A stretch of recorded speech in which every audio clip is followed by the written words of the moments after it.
I got so much motherfucking design on right now.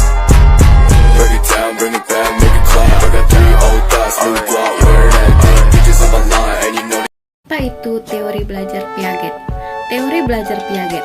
Menurut Piaget, proses belajar seseorang akan mengikuti pola dan tahap-tahap perkembangannya sesuai dengan umurnya. Sehingga Piaget beranggapan bahwa cara berpikir anak tidak sama dengan cara berpikir orang dewasa. Beliau akhirnya menyadari bahwa yang membedakan cara berpikir anak-anak dari orang dewasa bukanlah semata-mata dari banyaknya pengetahuan yang dimiliki, tetapi dari kompleksitas pengetahuannya itu sendiri. Contohnya, kesulitan anak untuk mengerti saat diterangkan mengenai gerak air seperti yang disebut di atas. Menurut anak, hal tersebut merupakan hal yang kompleks. Piaget membagi tahap-tahap perkembangan kognitif ini menjadi 4, yaitu sebagai berikut. Yang pertama, tahap sensori motor usia 0-2 tahun. Pada tahap sensori ini, bayi bergerak dari tindakan refleks instinktif. Bayi membangun pemahaman tentang dunia melalui pengalaman-pengalaman sensor dengan tindakan fisik. Tahap ini, pemikiran anak mulai melibatkan penglihatan, pendengaran, pergeseran, dan persentuhan, serta selera. Artinya, anak memiliki kemampuan untuk menangkap segala sesuatu melalui inderanya. Operasional usia 2-7/8 tahun. Pada tahap ini, anak mulai mempresentasikan dunia dengan kata-kata dan gambar-gambar. Kata-kata dan gambar-gambar ini menunjukkan adanya peningkatan pemikiran simbolis dan melampaui hubungan informasi indrawi dan tindakan fisik. Yang ketiga, tahap konkret usia 7/8 sampai 11/12 tahun. Pada tahap ini, anak dapat berpikir secara logis mengenai peristiwa-peristiwa yang konkret dan mengklasifikasikan benda-benda ke dalam bentuk-bentuk yang berbeda. Yang keempat, tahap operasi formal usia 11/12 tahun ke atas. Pada fase ini dikenal juga dengan masa remaja. Remaja berpikir dengan cara lebih abstrak, logis, dan lebih idealistik. Pada tahap ini, anak mulai melakukan pemikiran tentang kualitas ideal yang mereka inginkan dalam diri mereka. Apa itu teori belajar Brunner?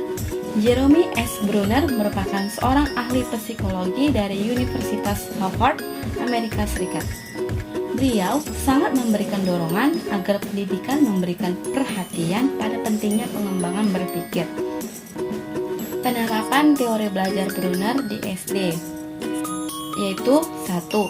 Pendekatan pembelajaran yang aktif dan berpusat pada siswa. 2.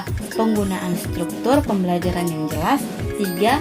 Menggunakan konteks yang nyata. 4. Menggunakan bahasa yang mudah dipahami. 5. Penggunaan media pembelajaran yang beragam. Apa itu teori belajar Gagne?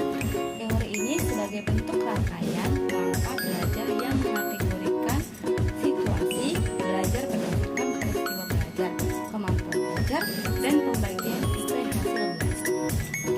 Gagne berpendapat bahwa di dalam proses belajar terdapat 2 fenomena, yaitu 1. Keterampilan intelektual yang meningkat sejalan dengan meningkatnya umur serta latihan yang diperoleh individu. 2. Belajar akan lebih cepat apabila strategi dalam memecahkan masalah secara lebih efisien. Apa itu teori belajar Ausubel? Menurut Ausubel, bahwa belajar bermakna merupakan suatu proses dikaitkannya informasi baru pada konsep-konsep yang relevan yang terdapat pada struktur kognitif seseorang. Di dalam belajar bermakna, informasi baru diasimilasikan pada subsume-subsume yang ada. Di dalam menerapkan teori Ausubel dalam belajar, terdapat prinsip-prinsip yang harus diperhatikan sebagai berikut. A. Pengaturan awal atau advanced organizer. Dalam pembelajaran IPA di SD, guru mengajarkan tentang bagian-bagian tumbuhan yang terdiri dari akar, daun, batang, bunga, dan biji. E. Diferensiasi progresif dalam pembelajaran IPA di SD, yaitu guru memberikan materi mengenai jenis hewan. C. Konsolidasi atau belajar subordinatif dalam konsolidasi atau consolidation, yaitu guru memberikan pemahaman atas materi pelajaran yang telah diberikan untuk memudahkan siswa memahami dan mempelajari selanjutnya. D. Rekonsiliasi integratif. Menurut konsep rekonsiliasi integratif dalam mengajar, konsep-konsep perlu diintegrasikan dan disesuaikan dengan konsep-konsep yang telah dipelajari sebelumnya. I fucking with these hoes up.